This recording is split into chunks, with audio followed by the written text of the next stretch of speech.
Hey everyone, welcome back to my channel. Thank you so much for watching. My name is Dr. Ritu Dayma. Welcome you all. आज की ये video है माइज्म से related. हमेशा ही आपको माइज्म से रिलेटेड वीडियोस काफी पसंद आती है एंड आई रियली होप कि आपको आज की वीडियो भी अच्छी लगेगी।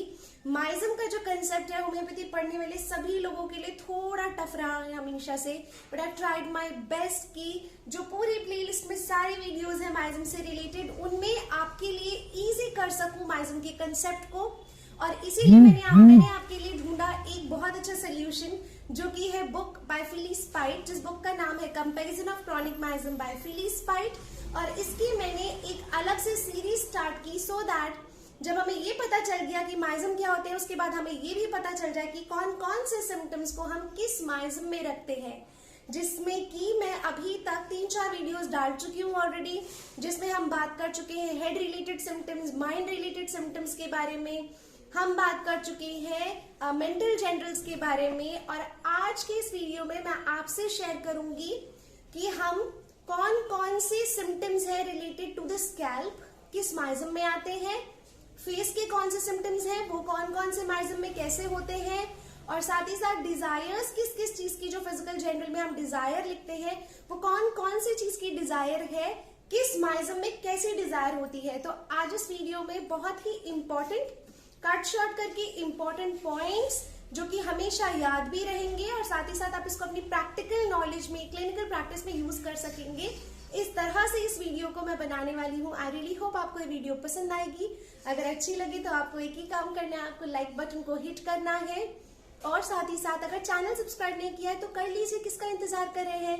आगे बहुत interesting videos related to organon of medicine, related to materia medica आने वाली है और साथ ही साथ बेल आइकन को प्रेस कर दीजिए for further notifications. So without further ado let's begin this video. तो the first and foremost thing जो हम स्कैल्प से रिलेटेड पढ़ते हैं वो है सिम्टम्स सोरा की। अब हम देखते हैं कि सोरा में कैसे होता है। अब आप सोरा का की पॉइंट हमेशा से लेके चलिए विच इज ड्राइनेस।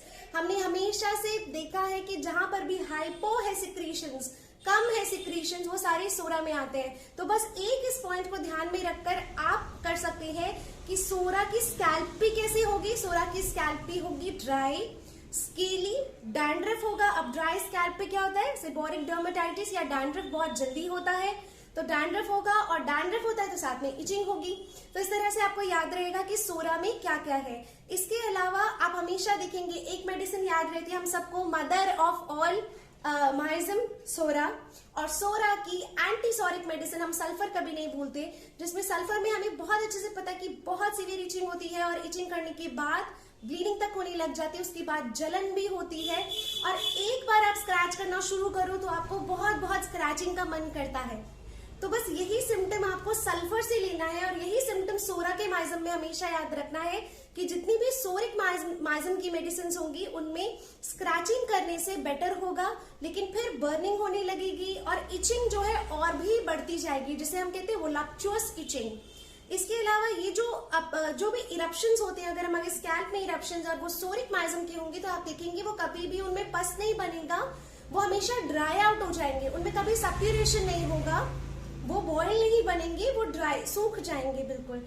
इसके साथ साथ स्कैल्प में जो भी इरप्शंस है वो कभी कभी बहुत कभी से कभी रेयरली मॉइस्ट होते हैं, अदरवाइज वो सभी ड्राई इरप्शंस होते हैं। सोरिक माइज्म में आप जब भी बालों को कोम करेंगे तो जब तक वो वेट नहीं करेंगे, मॉइस्ट नहीं करेंगे बालों को, आप उनको कोम नहीं कर पाएंगे। बाल भी बहुत ज्यादा ड्राई एंड फ्रीजी होते हैं ऐसे लोगों के। टीनिया कैपिटिस एक प्रॉब्लम होती है। टीनिया कैपिटिस जो है वो भी सोरिक माइज्म में आती है। अगर टीनिया कैपिटिस के बारे में बाकी कोई और जानकारी चाहिए या होम्योपैथिक मेडिसिन के बारे में जानना है तो प्लीज कमेंट सेक्शन में बता दीजिएगा, मैं उसकी एक सेपरेट वीडियो आपके लिए अपलोड कर दूंगी। इसके अलावा हम चलते हैं साइकोटिक माइज्म में। साइकोसिस में हमने हमेशा देखा है कि साइकोसिस में सिक्रीशन ज्यादा होते हैं। बस उसी चीज को याद रखना है, हमेशा साइकोसिस में जो है स्कैल्प परस्पायर करती रहेगी, स्वेटी रहेगी, साथ ही साथ बाल जो है वो सर्कुलर पैचेस में जो है गिरते हैं, सर्कुलर पैचेस में गिरना शुरू करते हैं। बियर्ड में से भी जिनके हेयर फॉल होता है वो साइकोटिक माइज्म में आता है। सिफिलिस माइज्म हम कैसे भूल सकते हैं। सिफिलिस माइज्म में हमें पता है डिस्ट्रक्शन है, क्रस्ट फॉर्मेशन है, अल्सर फॉर्मेशंस है। तो सिफिलिस माइज्म में आप देखेंगे मॉइस्ट लेकिन मोटी मोटी परत जो है स्कैल्प पे जमने लगती है और सारे जितने भी इरप्शंस जो मॉइस्ट होते हैं, एक्जिमेटस इरप्शंस होते हैं स्कैल्प के ऊपर हो रहे हैं, वो सिफिलिस माइजम में आते हैं। अब हम बात करते हैं pseudopsora, that is tubercular miasm की।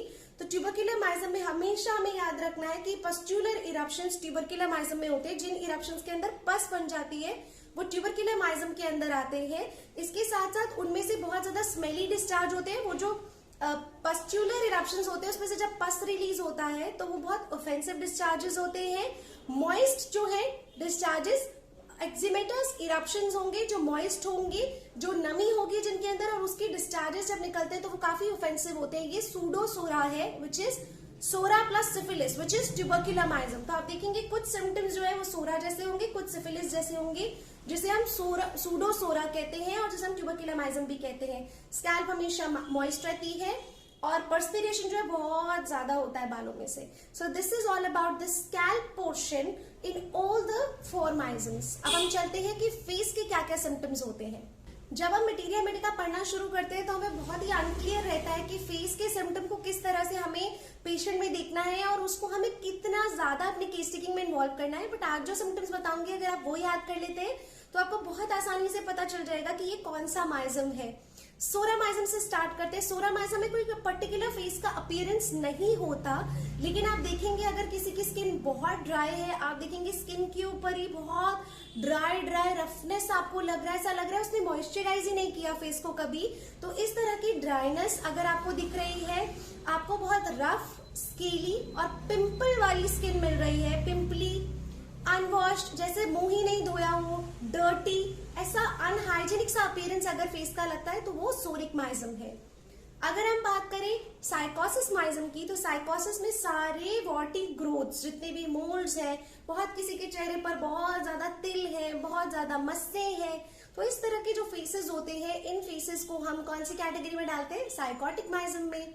सिफिलिस का चेहरा आप देखेंगे बहुत ही यूनिक रहता है, ग्रे और बहुत ओल्ड लुकिंग। आपने बहुत सारी मेडिसिन में भी पढ़ा है कि ग्रेइश अपीयरेंस अगर फेस का है, डल अपीयरेंस अगर फेस का है, साथ ही साथ अगर बिल्कुल ओल्ड मैन जैसा लुक लगता है, बहुत यंग लोगों में भी रिंकल्ड स्किन हो जाती है, डल स्किन हो जाती है, तो ऐसे लोगों का जो फेस का पिक्चर है, कैरेक्टरिस्टिक है, वो सिफिलिस माइजम में आता है।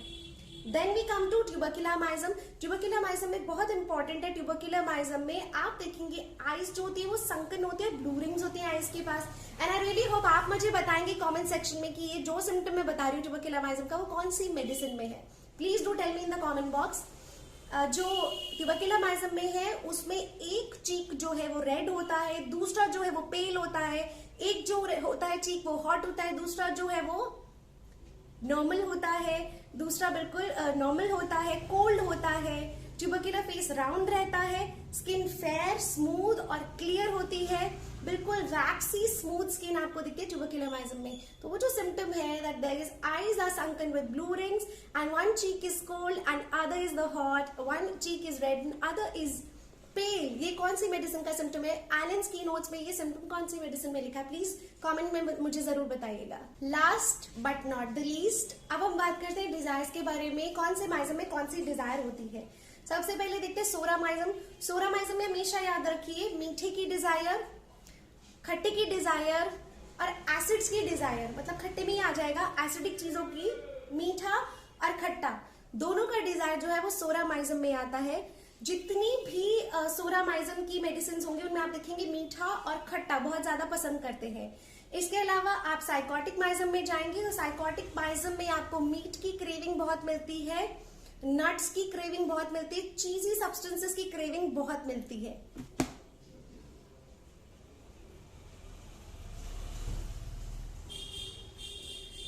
Then is your syphilis miasm. Syphilis miasm में बस ठंडी चीजें पसंद करते हैं, ठंडी चीजें। तो सोरा माइजम में आप देखेंगे मीठा और खट्टा पसंद है, meat, nuts, beans, cheesy substances psychotic miasm को पसंद है, ठंडी चीजें, ठंडा फूड जो है वो सिफिलिस माइजम को पसंद है। And here comes the tubercular miasm. Tubercular miasm को सारे इनडाइजेस्टेबल थिंग्स, जो खाने की चीजें नहीं है वही सारे पसंद है, जिसे हम पाइका भी कहते हैं, PICA, पाइका भी कहते हैं। डिजायर फॉर इनडाइजेस्टेबल थिंग्स, वो सारे ट्यूबरकुलर माइजम में आते हैं।